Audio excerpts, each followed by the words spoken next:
we're going to jump to another question that I get all the time. How important are school ratings? You'll notice that I didn't identify this as one of the top 3 things that we look at JWB, and here's what I want to show you, right? So I pulled the school ratings for the west side of Jacksonville, and for all of you, you can pull the same data if you go to greatschools.org. You can also see it in a number of places. They're integrated with the Zillow website, so you can, when you pull up a house for sale or for rent, they're going to show you what the Great Schools rating is.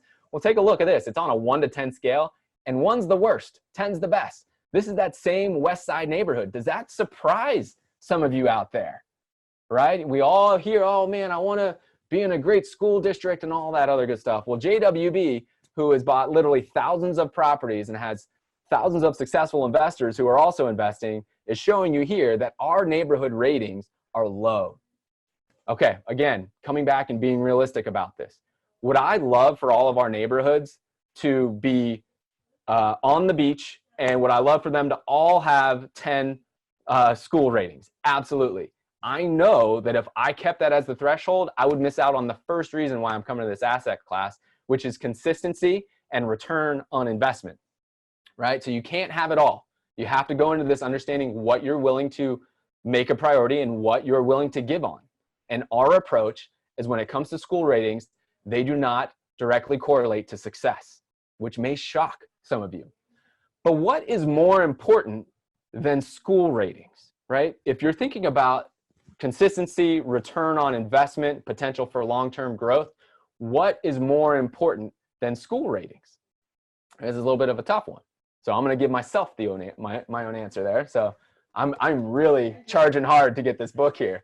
Actually, we do have a couple of folks here that are chiming in. All right, let's see what we've got here.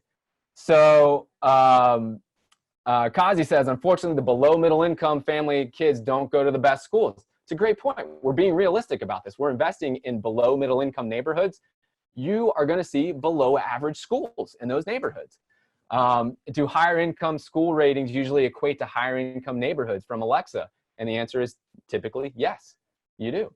And so what is more important than school ratings, and what do we pay attention to here at JWB? Long-term leases, lease renewals, which all directly correlate to duration of tenant stay.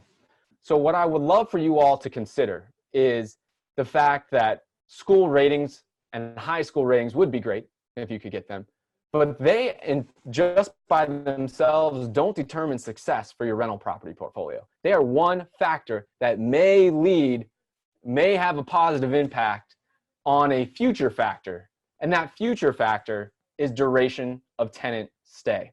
So we know that the neighborhoods we invest in are going to have below average schools. But what we have spent 13 years perfecting is, how do we work within neighborhoods that have below average schools, but we can still accomplish duration of tenant stays that are extremely long? Because if you show me a rental property investor and their portfolio, and you show me somebody who's had long tenant stays, I know that person is going to have a smile on their face when they're talking about the rental property investments. It's just that simple. If you have constant turnover, I don't care what school system you're in, constant turnover is going to kill your returns. So we don't necessarily focus on school ratings because I know they're going to be below average. What we focus on are the things that we can control. Signing folks up for long-term leases and renewing them are the best things that I can do to increase your duration of tenant stay. And that's how I know that I'm going to be able to perform for our clients. So while most property management companies only sign 1-year leases, what I am offering to you as an alternative is to invest in those below middle income neighborhoods, but don't sign 1-year leases. Sign 2- and 3-year leases. That's what we do. And then focus on lease renewals, right? We treat lease renewals like a sales process in our organization. So any property manager that you're working with should be held to that same standard. Because when I renew a lease for one of my clients, I literally save them thousands of dollars in return on investment. Right? I mean, we're talking about cash flows in the hundreds here each month. When I can do something that is going to put thousands of dollars in your pocket, that is going to have a huge bump to your rate of return. So these are the things that I focus on, full well knowing that the neighborhoods that I invest in are going to have a below average school rating. And I hope this makes sense to all of you, because this is different than what you're going to hear elsewhere. This is coming from somebody who actually owns 300 rental properties and has been able to make them positively cash flow, rather than a lot of property managers who probably don't own any rental properties. So this is what matters here. These are some of the stats that we've been able to achieve. And so the thing I want to share with you is this is all possible even if you're in a neighborhood where you have below average school ratings, because you've got to be in neighborhoods typically that have below average school ratings to accomplish the bigger win. The bigger win being consistency, positive return on investment.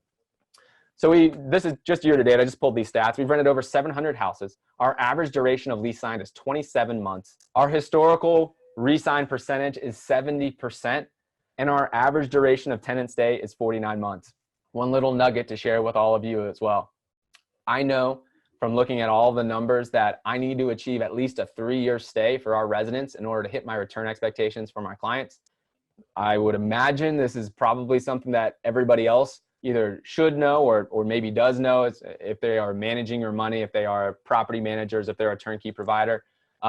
Ask that person what their average duration of tenant stay is. Ours happens to be 49 months, and that's why I sleep well at night knowing that our clients are served well.